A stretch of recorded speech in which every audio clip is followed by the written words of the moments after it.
श्री कृष्ण ने जरासंध को क्यों नहीं मारा?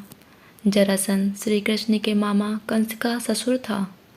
जब श्री कृष्ण ने कंस का वध किया तब जरासंध अपने दामाद के वध से बहुत क्रोधित हुआ और उसने किसी भी कीमत पर श्री कृष्ण को मारने का फैसला किया।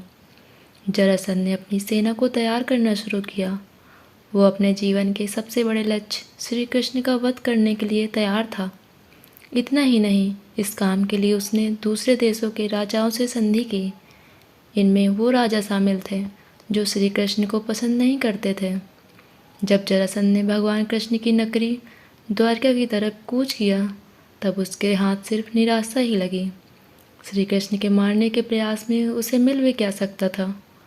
और ऐसा सिर्फ एक बार नहीं हुआ। जरासंध ने कई प्रयास किए और हर बार वो नई योजना के साथ और ज़्यादा शक्तिशाली राजाओं के साथ पहुंचा।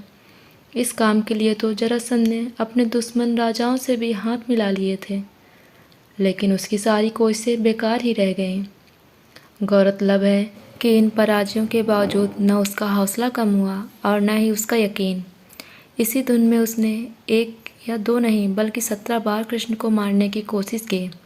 हर बार कृष्ण उसकी सेना को खत्म कर देते और जरासंध को जीवित छोड़ देते। 17वें प्रहार के बाद श्री कृष्ण ने जरासंध को मारने की योजना बनाई। जरासंध का जन्म 2 हिस्सों में 2 अलग अलग माताओं से हुआ था।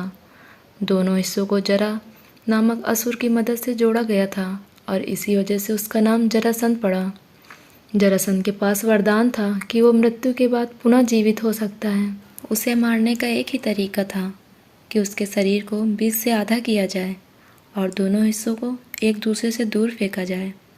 एक वक्त आया जब युधिष्ठिर ने राजसूय यज्ञ कराना चाहा। गौरतलब है कि राजसूय यज्ञ कराने के लिए ये जरूरी है कि वो राजा एक शासक माना जाए और दूसरे देश के राजा भी उसे शासक के तौर पर स्वीकार करें।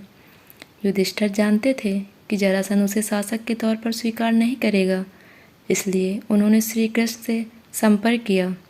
श्री कृष्ण ने भीम और अर्जुन को अपने साथ ब्राह्मण का वेश धारण करके मगध चलने के लिए कहा, जहां उन्होंने जरासंध को कुश्ती के लिए चुनौती दी।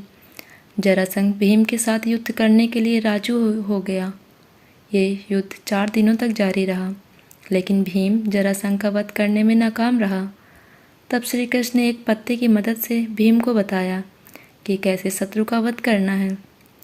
कृष्ण ने पत्ते को बीच से फाड़ा और दोनों हिस्सों को विपरीत दिशाओं में फेंक दिया। कृष्ण के बताए अनुसार भीम ठीक वैसे ही करने में सफल रहे और उसने जरासंध के शरीर को 2 भागों में बांटकर अलग अलग दिशा में फेंक दिया, जिससे वो दोबारा नहीं जुड़ पाए और उसकी मृत्यु हो गई। समय बीतने के बाद जब कंस और उसका समर्थन करने वाले जरासंध की मृत्यु हो गई, तब बलराम और कृष्ण चर्चा करने बैठे थे। कृष्ण के बड़े भाई बलराम ने कृष्ण से पूछा, आखिर उसने इतना इंतजार क्यों किया? तब कृष्ण ने कहा कि जरासंध हर बार हमला करने के लिए नई सेना लाकर पहुंचता था। इस सेना में कई शक्तिशाली राजा भी शामिल होते थे जो धरती पर लोगों पर अत्याचार करते थे। जरासंध के कारण कृष्ण उन्हें सभी दुराचारी लोगों को एक ही जगह पर खत्म कर पाते। जरासंध दुष्ट लोगों को समूह में एकत्र करता था और श्री कृष्ण इसका फायदा उठाते और धरती को ऐसे लोगों से मुक्त कराते थे।